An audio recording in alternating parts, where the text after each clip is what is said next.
Bonjour à tous, vous regardez l'invité des Échos. Aujourd'hui avec nous, nous avons l'honneur d'accueillir Karim Bernoussi, qui est PDG et cofondateur d'Itelsia. Bonjour, Bonjour, merci d'être parmi nous. ravi également. Avec nous, nous avons Moulay Ahmed Belghiti, qui est rédacteur en chef des Échos, Bonjour. Sana Araqi, journaliste aux Échos, et Mrim Ouazani, également journaliste aux Échos, qui vont animer avec moi, Hicham Benani, ce grand débat organisé par Horizon Presse. Nous allons axer ce débat sur trois axes. En fait, on va parler du contexte international, on parlera également des enjeux nationaux, et puis évidemment, on focalisera sur Intelsia et puis la stratégie d'Intelsia. Avant de commencer ce grand débat, j'aimerais quand même faire une petite présentation déjà de vous et un petit peu d'Intelsia aussi.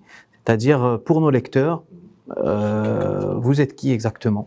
Comment en êtes-vous arrivé là? Et aujourd'hui, Intelsia, qu'est-ce que ça représente finalement pour vous? En quelques mots. En quelques mots, ça va être difficile, exercice difficile. En tout cas, si je vais résumer, je suis Karim Bernoussi, je fête mes 60 ans cette année, donc c'est mon millésime. Je suis ingénieur télécom, promotion 87. J'ai commencé à travailler d'abord en France dans le secteur de l'informatique, avant de rentrer au Maroc définitivement en 90-91, où j'ai eu la chance de faire du public, du semi-public. Donc j'ai travaillé dans le cadre du lancement de l'université Al Hawaïn. Ensuite, j'ai travaillé au ministère des Pêches en tant que directeur pendant 3 ans, avant de reprendre à Maroc Télécom en tant que DGA. Et enfin, aller chez Microsoft entre 2000 et 2005. Donc j'ai eu un parcours, si vous voulez, assez intéressant dans le sens où j'ai travaillé à l'étranger, j'ai travaillé au Maroc dans le public, dans le semi-public, j'ai travaillé avec une multinationale. Et en 2005, je décide de me lancer dans l'entrepreneuriat parce que ça correspondait à la personne que j'étais. Et en fait, j'ai convergé vers qui était plus moi-même.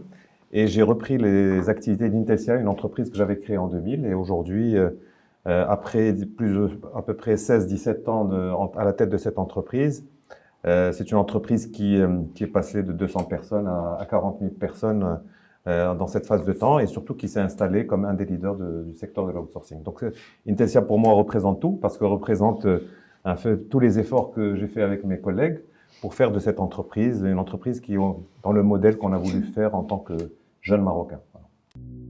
Voilà.